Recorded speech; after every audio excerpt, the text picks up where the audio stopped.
అండి. హనీష్, నువ్వు అక్కడెక్కడో ఉంటావేమో అనుకున్నాను. ఇక్కడున్నావా? మంచి పని చేస్తున్నావు. సెలవులు కదా, సెలవుల్లో ఏదో ఒకటి నేర్చుకోవాలి. ఎంతవరకు మీకు సెలవులు ఇచ్చారు చెప్పు? జూన్ 2 వరకు. అబ్బో, చాలా సమయం ఉంది మనకి. హాయిగా నేర్చుకోవచ్చు. రోజుకు ఒక రాగం నేర్చుకున్నా కనీసం మనం చాలా ఎక్కువ రాగాలు నేర్చుకోవడానికి అవుతుంది. అక్కర్లేదు కానీ సాధన చేద్దాము. సరే, ఇలాంటి రాగాలు ఏమైనా చెప్తే నువ్వు వాయించగలవేమిటి?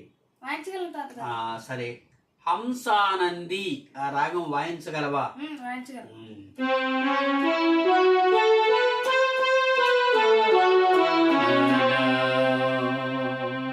రోజు నీ రాగాలు వింటున్నారు, అందరూ చూస్తున్నారు. ఇవాళ ఇదొక రాగం. సరే, నేర్చుకోవడమే కదా మనకు కావాల్సింది. ఇందులో ఒక శ్లోకం నేను చదువుతాను. ఆ తర్వాత ఆ శ్లోకం నేను చదువుతుంటుండగా నువ్వు వాయించడం జరుగుతుంది. చేయగలవా? అది వాయించగలవు కదా. సరే, అయితే విను. ముందు శృతి నాకు చూపించు. ఆపదామపహర్తారం దాతారం సర్వసంపదాం లోకాభిరామం శ్రీరామం భూయో భూయో నమామ్యహం.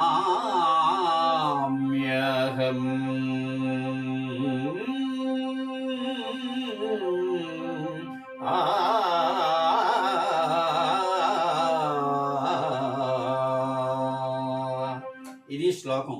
రాగం వాయించక్కర్లేదు కానీ పద్యం, అదే ఆ శ్లోకం మాత్రం వాయించు. సిద్ధంగా ఉండు. మళ్ళీ ఒకసారి వాయించు ఆ రాగము.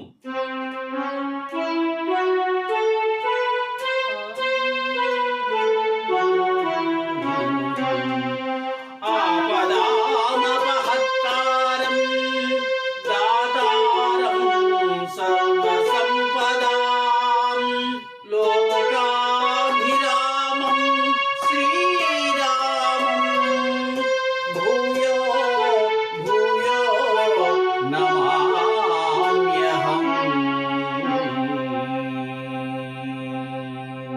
బాగుంది నాన్న, హంసానంది రాగం బాగుంది. ఇంకా సాధన చేస్తూ ఉండాలి కదా. చేస్తే అప్పుడు హాయిగా ఇంకా మన ఇష్టం వచ్చినట్టుగా పాడుకోవడానికి గట్టా బాగుంటుంది. చాలా సంతోషం. శివం భవతు. అందరికీ నమస్కారం అండి.